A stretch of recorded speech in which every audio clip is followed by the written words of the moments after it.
prior to getting to Shane's court. Cora, what's up, pal? What do you got for us?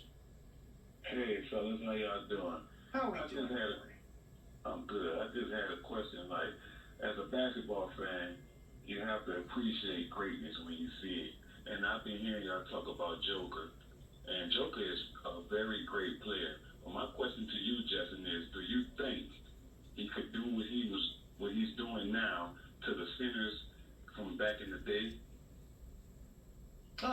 Yeah. I think it's a different game, right? So, he can do stuff that they can't do, and he'd probably have to adapt, just like anybody would have to adapt if the rules were different, right? Like Steph couldn't play this way in 1975 because there was no three-point line, or even in the mid 80s or the 90s, they wouldn't allow him to take these type of shots.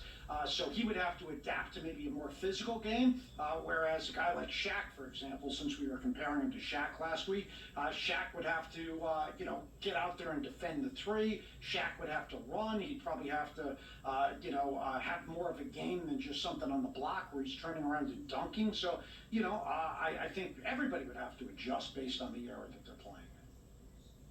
I think the only look, Joker would still be productive. All right, he'd still be productive. I don't think he'd be as productive as he is because the game would not be as wide open. Right, so.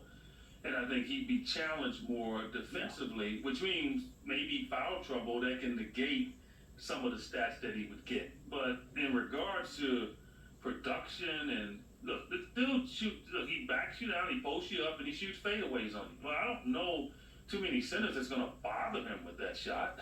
So he'll be able to score the ball, and without a doubt. Yeah, he doesn't lose his hand-eye coordination. And let's put it this way: he is perfect for the era that he played. Like some guys are born in the wrong era. Jokic is perfect for the era that But he could play in the 80s era. He would be able to play, but he would play as loosely as he does. What I'm saying is, some guys are born in the perfect era. Jokic is the perfect era. Steph is the perfect era. Now, Steph is more, like Jokic is more, his skill set would transcend like eras more than Steph's. So Steph's the best example of that, right? Where he's like in the perfect era. But like Magic played in the perfect era, right? Because Magic nowadays is gonna have to shoot a three, and that wasn't part of his game. But you didn't need to do that back in 1985. You have to do it in 2025. There's guys that were born in the right era. Magic was born in the perfect era. Not that he still wouldn't be, one of the two or three best players in the sport today. Jokic born in the perfect era. Steph, not that they wouldn't be one of the top 3 to 5 players in the sport if they played in a different era as well. All right, but you can only judge them against your peers, right? So that's why you can't penalize him. You can't penalize him for what he's doing. And this is when he was born. So exactly. Same thing with Will. Like, listen, it's unfair. Certain guys, some guys were born. You were born to play in the 1980s at the small forward position. You got screwed, okay, because that was the toughest position for that era.